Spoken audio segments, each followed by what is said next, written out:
An entitled Karen makes false accusations of harassment at work, all with the sole intention to try and get as many people fired as possible. And I honestly have never been more disgusted with another person's actions in my life. Here's what happened. So whenever I'm at work, I usually tend to stay on my coworker's good side, and I never start any trouble, while other coworkers do try to start things between themselves, and somehow I always end up being part of it. Usually I remain neutral throughout the issue, or I try not to get involved with the main source of the issue. But this coworker in question went about making false accusations about our head cashiers, as well as the cashier supervisor and even a fellow associate from a different department, stating that all of them were harassing her. And this even got to the point that one of them was fired and the others were given harsh warnings. So this entitled Karen would always complain about everything. She would complain about where she was stationed at, her lack of hours, even though she's technically giving away her hours or calling out, and calling the manager's store phone number, claiming that the head cashier is apparently abusing her by making her stay outside in the garden center and refusing to let her wear a winter coat despite the head cashier giving her time to go get her coat, only for this entitled Karen to then say, "No, it's fine, I don't need a coat." Then she calls management sobbing that she's cold and wasn't allowed to go get her coat in the first place. This caused our head cashiers and our department supervisor to almost get fired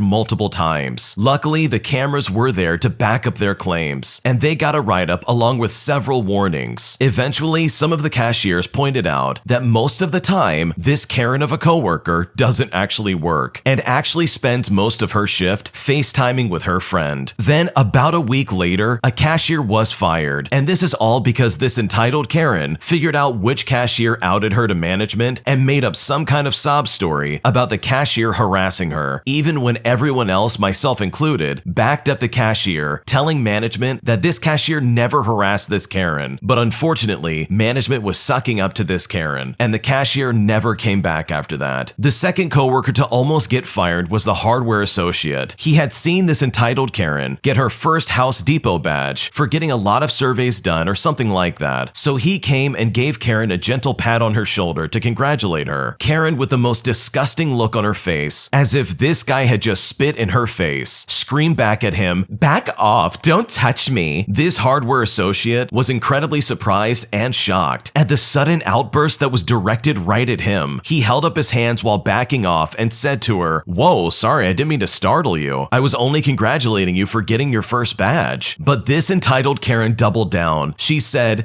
"You weren't congratulating me. You were invading my personal space, harassing me, and touching me without my consent." Sally, one of our head cashiers and supervisor, tries to calm down this Karen, but the entitled Karen refused to calm down unless the hardware associate apologized for touching her without her consent and to stay away from her, to which the hardware associate did apologize and kept his distance from then on. Apparently, even after the hardware associate had apologized to the Karen, and all of the cashiers and myself included heard him say it, this entitled Karen went to management to report this guy for supposedly harassing her and also making advances towards her while they were on break together. I didn't find out until my next shift that due to this accusation, this guy nearly got fired and wasn't allowed to work for a couple of weeks until it was all sorted out. By the time everything was sorted out between the Karen and this guy, Karen had already turned in her 2-week notice because she refused to work anywhere near this guy because she claimed that she didn't feel safe around this guy, even though management had found out that this Karen lied about him making advances towards her. After this guy was allowed to return to work and the Karen quit for a safer job away from him, this guy openly said that if they did fire him, he would have been fine with it because it'll show management that they need to stop sucking up to this stupid lady as well as other entitled customers' ridiculous demands. Because in his words, all the good associates are leaving because management can't say no to bad customers or bad associates, and management would rather just suck up to somebody just to try and save their own butts. I found out that this entitled Karen had started working at Walmart near my house, and when she saw me, she asked if that guy who apparently made advances towards her still worked there. I responded by saying, "Yes, but he never did that. That's just what you said, not me or the other associates who work there." And when I said that, this entitled Karen, probably for the first time ever, just straight up shut up and walked away. But since COVID started, I haven't seen her there anymore. She probably left for another job or moved up in department status. Either way, hopefully hopefully no one she ever runs into ever has to deal with those types of false accusations ever again. The way this entitled Karen was acting is absolutely inappropriate. Like, there's just no good excuse for anything that she was doing. She was literally making things up just to try and get people fired. And sure, the one coworker probably should not have patted that lady on the shoulder, but at the end of the day, what he was doing honestly was innocent, and it did not warrant this type of reaction in the slightest. I can't stand people who act like this, and they're just finding ways to try and abuse whatever privilege they have just to try and ruin someone else's life. So hopefully karma comes back to bite her one day and gives her back exactly what she deserves, because she had no right to take away these people's jobs and to basically try and ruin someone's reputation. If you like Am I the Jerk, you're probably going to love Am I the Genius. Check it out, link down below in the description. My family wants to punish my aunt for rescheduling a holiday dinner that they were planning on going to, and as a result, I'm being dragged into this family drama in a way that I never signed up for, and I honestly don't know what to do. So my aunt has always hosted most holiday dinners, and as we've gotten older, it's become much harder to get everyone together. She chooses a date and a time based on when she and her own kids are available, and then announces it to the rest of the family. If we can attend, that's great, and if not, that's just how it is. I completely understand that trying to coordinate 25 plus adults during the holiday season is nearly impossible, and if she were to ask about everyone's availability, she would inevitably end up having to choose a date that she knew someone wasn't available for, and that would create a whole other set of issues. And for the record, I've never really had a problem with how she goes about scheduling the event that she's hosting. As a side note, my mom would be happy to host, but my aunt always ends up doing it. I'm not sure if there's some kind of rivalry or hurt feelings there of some kind that I'm not aware of, but again, I don't really see the big deal. Either accept things how they are or say something and advocate for change. This year, one of my aunt's kids ended up changing their schedule at the last minute and wasn't going to be able to attend on the original date planned for the Christmas dinner. My aunt has now decided to reschedule it, and now some of the people who couldn't attend the original date are now able to join us. But now because of that, some people won't be able to make it. My sister is one who's available for the original date, but won't be able to come to the new one because she's working. I think it's important to note that she didn't schedule any time off of work for the original date. It was just a happy coincidence that it lined up in the way that it did. Nobody was asked about availability for either date as well. My husband now thinks that we should boycott the whole thing and try and make some kind of weird point by making this big show and tell about one person missing the event by having half the family not show up in protest. This way, in his mind, this will hopefully maybe sink in that she shouldn't change the dinner. My sister is also suggesting that we just invite that whole side of the family to the Christmas dinner that I'm hosting on the 25th for my parents, my siblings, and my grandparents. I will be 31 weeks pregnant and not super keen on going from 9 people to 25 plus people, all on Christmas Day at that. We're also well aware that this aunt and her kids are the only ones who wouldn't be able to attend that day, and that to me feels like that would be really petty and toxic behavior. So I'm kind of stuck at a crossroads, and I honestly don't know what to do. I honestly would not play into some weird drama that you're clearly not a part of, and good for you as well. You've managed to stay out of this garbage in a really wonderful way where you are clearly left out of the loop, and in this case, it's probably a good thing. There's clearly some family drama going on involving your aunt and this stupid Christmas party, and now your husband and your sister are trying to use your private Christmas party as some weird petty form of protest, all at the expense of your plans and your expectations. And if I was in your shoes, I would not play into that for a second. I would not start inviting more people and saying, hey, let's do this as some kind of protest, because that's the dumbest thing I've ever heard in my life. Drama like this really does happen around the holidays, but that does not mean that you have to deal with that for a second. So if I was you, I would put your foot down and say, no, we're not inviting more people. I'm going to be 31 weeks pregnant, and there's no way I'm going to be dealing with that. And honestly, you shouldn't deal with that. They're just doing this to try and get back at this aunt for some dumb reason, and they're using you as a pawn in their stupid chess game, and I just would not play into that for a second. I'm also really on the original poster side here. If you can make the party, fantastic, but if you can't make the party, then go do something else. Like, the people who are complaining about this are all adults in this situation, right? Are they really incapable of not trying to punish a family member, all because they tried to reschedule it where their kids could show up to the dinner? Like, this honestly feels so ridiculous at this point. So hopefully all of this can work out for you, because your family's being super obnoxious, and there's no reason to punish your aunt, all all because she's trying to reschedule the dinner so that she can spend time with her kids on Christmas Day, which, by the way, is not that unreasonable of a request. I'm convinced that my wife's friend secretly wanted me and my wife to get a divorce behind our backs, and I'm honestly disgusted by the way she acted, and I don't know what to think. So my wife and I have been married for 2 years. After 1 year of marriage, we were going through a rough patch due to some emotional issues that led me being resentful and frustrated. At that time, my wife's friend, who my wife knew for more than 8 years and has been friends with her since they were in school, was already living with us. She moved in with us a few months ago, before this rough patch that we hit, as she came to the country we were living in for her new job. Now, I'm an introvert, but I badly needed someone to vent to, so when the rough patch hit, opening up to my wife's friend was fairly easy, as we both were always joking and talking with each other around the house. To my surprise, after only hearing my side of the story, she immediately told me to reconsider the relationship with my wife. Thankfully, I was not willing to break up with my wife, as I still cared about her. Fast forward and months went by, and this friend started making some remarks when we were both alone, or when my wife was not at home. She would say things like, "If I had a man who cooked, I would literally tell him to just move in with me." Or something like, "Why does she always call you honey or babe? Your relationship is super unhealthy." Another time when I had to go to work out of town, she told my wife out of nowhere that I'm going to leave her one day. In another similar incident, I told this friend that I might break up and go to a different country, and she said, "You can't do that alone. It would be better if you did it with someone else." And her tone really hinted that she wanted to go with me. Even when me and my wife got engaged, she never congratulated my wife or me and acted really weird about it overall. Eventually, me and this friend became kind of close emotionally. A cousin that I was very close to passed away, and my wife and I got into a huge fight. I was sitting in the balcony at around midnight with tears in my eyes when this friend came to me and started rubbing my back and tried to comfort me. Eventually, I told her about my memories with my cousin, and I just talked to her about what was going on. She cried a little bit too, and we hugged each other for a good 1 to 2 minutes. We didn't tell my wife about any of this. The point is to be noted is that this friend never even hugged my wife or even cried in front of her. She is emotionally that reserved and prefers to be alone most of the time. 2 weeks later, me and my wife decided to move to another country, and as we were moving, forgot a locket that belonged to her, but I decided to try and keep it as a memory. But I very quickly realized that this was the wrong thing to do. So I texted the friend that I left the locket in the car she used to drive to drop us off at the airport. I also brought some earrings and I left it as a gift for her as well, telling her that she could keep them or throw them away or do whatever she wants with them. She thanked me for the earrings via text message, and later during the middle of the flight we were taking, I found her locket in my backpack, and I honestly don't know when she slipped her locket back in my bag. When we were standing outside the airport bidding goodbye, this friend only gave a handshake to my wife, but hugged me in front of my wife, even though she is not a hugger, and my wife strictly told her to never hug me. Once we separated from the friend, my wife and I decided to take a small break, as we were both overwhelmed. I texted this friend and I thanked her for the support that she gave me during our rough patch, and I also mentioned that I did like her as a person, but I never mentioned that I want her or anything like that in the message. But she then told my wife about this. Now, the thing that really surprised me was that she left out all the comments and remarks that she gave me when we were both completely alone, even her slipping the locket in my bag part, and told only my wife things that made me look like a complete jerk. Naturally, my wife was furious at me. It took my wife and I 4 hours for the whole talk that we had, where we decided that we wanted to stay together. A few days after this happened, my wife called this friend to ask about the job opportunity this friend told her about in Copenhagen. This friend knew someone who could help my wife with a job opportunity over there. Before answering, this friend asked my wife about our relationship situation, and my wife told her that we worked things out. And almost immediately after hearing this, she started acting weird and saying that she doesn't think that the opportunity is available anymore. And she said this in a really non-friendly tone. After that, I broke all contact with this friend, but my wife still tried to keep in touch with her. But whenever my wife tried confronting the friend for the things that she said and did behind our backs, the friend refused to answer calls and would get irritated and say that all of this is a giant mistake and then just hang up the phone. It's now been more than 6 months since then, and my wife stopped texting her, and they haven't spoken since, even though they're still friends on Facebook and Instagram. I feel bad mad that I ruined their relationship, but my wife says it's not my fault because she is an adult and she made these choices consciously. And my wife also revealed that this friend of hers was always extremely competitive with her. I have already apologized to my wife for my faults and promised to never repeat that ever again. Do you think that this friend either liked me or wanted to break my wife's relationship up out of jealousy? It all seems so confusing and I honestly am not sure what to believe. First off, the original poster was spending a little bit too much time with this friend behind his wife's back. Like honestly, the way you were connecting with her and basically using her as some kind of sounding board against what your wife is or isn't doing, or whatever rough patch you may have been going through, personally was completely inappropriate. You guys had an emotional affair, like there's no other way around it, and you really should be counting your lucky stars that your wife even decided to stay with you, because what you just described is really inappropriate. But on to your question itself, yeah, she was definitely trying to break you guys up. Like she very clearly did not want you two to be together in the slightest, and that's not fair for you guys at all, especially when you consider the fact that she very clearly is competitive with your wife. But all that pushed aside, none of this would have happened if you hadn't started making moves on this lady. Maybe I'm rude by saying this, so please correct me in the comment section if I am, but the problems that this original poster had faced because of this lady is literally his own fault. So I think moving forward, being loyal to your wife and choosing to stay with her and spend time with her and sort out the problems with just her really would take you a long way and could completely avoid this situation altogether, as well as possibly preserve your marriage with your wife. Today I messed up by falling in love with someone that I know for a fact is never going to love me in return, and now I truly don't know what to do. I'm a 24-year-old female and I'm a very nice person. I love deeply and I care deeply about people. Where I mess up is that I'm giving that deep energy to people who don't want to receive it. So I've had a crush on this guy for 2 years. I met him 2 years ago as a hookup type of guy because I was moving away soon. It sucked after because I just wanted him so badly. I've always had a crush on this guy since then. Fast forward to this year, and we started talking again more consistently in July. He wanted to meet me again, and then wanted to also spend some quality time together, if you know what I mean. He's 4 hours away from me, and he's in medical school, so his schedule is very tight with time. We had tried for a few months to align schedules, and it finally happened this weekend. My dilemma here, and why I know now that I shouldn't have went, is that I like him a lot. In my eyes, he's everything I want in a life partner. I've expressed that I liked him, and he says that he likes me, but he can't do anything like that because his medical residency starts later in 2023, and he knows it will take all of his time. He's very career focused, and that's his #1 priority, besides family and religion. Plus, with that residency, he will be moving further away from me. I also think he's afraid to be emotionally available because he doesn't want it to distract from his career. I thought at one point that I had truly accepted the fact that he doesn't want anything serious at this time in his life, so I thought I'd be able to handle seeing him in person this weekend. But the moment I saw him, my heart dropped because all of my strong feelings for him came back. I didn't realize just how much I missed being around him. He's so funny and cute, very intelligent, very well-rounded. The next day when he was at work at the hospital, I just started crying by myself because all my feelings came back so strongly, and I knew he wouldn't reciprocate that in the slightest. I tried to focus on having fun and living in the moment. We went to dinner and he paid for it. We were just talking all night and having a good time. I feel so at ease around him. The last morning, I dropped him off at the airport because he's flying to his hometown for the holidays. He kissed me goodbye and said, "I'll see you later." And when I drove home, I just cried so hard. I texted him that I was grateful to spend the weekend with him and thanked him for taking the time out of his schedule to have me over. I told him that I miss him way more than I realized after seeing him in person, but he never replied back. But he did send me some money for gas. I keep thinking about the what ifs. Does he see me as a potential partner for him in the future? Does he feel a connection like how I do? I keep wanting him to know how I feel, that I have the patience and support and the love that he might want and need. I want to be a rock for him. I want to be there for him through all of it. I do anything to make something work, but I know all of that is useless because he won't open up his heart and try. He says he's narrow-minded with it. I know I should have let him go when he told me that he didn't want anything serious. I should have moved on earlier. I should have listened to what he said and believed him when he said he doesn't want anything serious. It's like I can't stop thinking why. Why am I not good enough for him to try something with me? Why can't he see what I could give him? Why does he have to close himself up? Am I not pretty enough? Am I not good enough? I think I got hung up on all the small things. When he says he likes me, when he says he was so excited to see me, when he gave me a kiss goodbye, and everything in between. It's all my fault though. I know I'm not obligated to get a text back, and I know I'm not obligated for him to open up to me or to tell me how he feels about me. It's all so very heartbreaking and confusing, and I don't know what to do. First off, I think you need to realize, in my opinion, that you just got played. This guy literally only brought you out so he could spend some quality time with you for a few days and then basically ghosted you. This guy's living a double life. He's spending quality time with you on the side while also professing that his family and his religion is some kind of priority. But I can guarantee you, if this is what he's doing on the side, those other two things that normally mean something to other people is probably just some big facade for this life he's living. And I think the sooner you realize that, the better. Also, this entire post, in my opinion, came off as very desperate. He really does not feel the same way towards you, and it's really unfortunate. He clearly just wanted a hookup, and it's obvious he's never gonna pick you over his career. And what's worse is you probably already know that. You probably know he's never gonna pick you over his career, but he still invited you anyways. And this just perpetuated this idea of, well, what's wrong with me? What did I do? Trust me, the problem's not with you. The problem's with this guy and his lack of morals and the fact that he's playing on your emotions. But you truly are giving yourself a disservice, as well as basically stifling any type of emotional growth by holding on to this fantasy that this guy's ever gonna bring you into his life. You can do so much better than this scumbag who only invited you over for some kind of hookup. So hopefully this works out for you in some kind of way, and you can find it in yourself to find another person who really will love you in the way that you want to be loved in return. Thanks for watching. When you subscribe, make sure to hit the bell to turn on notifications so you never miss a video. To finish listening to all the stories, use the playlist at the top of the description. And if you like Am I the Jerk, you're probably going to love Am I the Genius. Check it out in the description below and subscribe.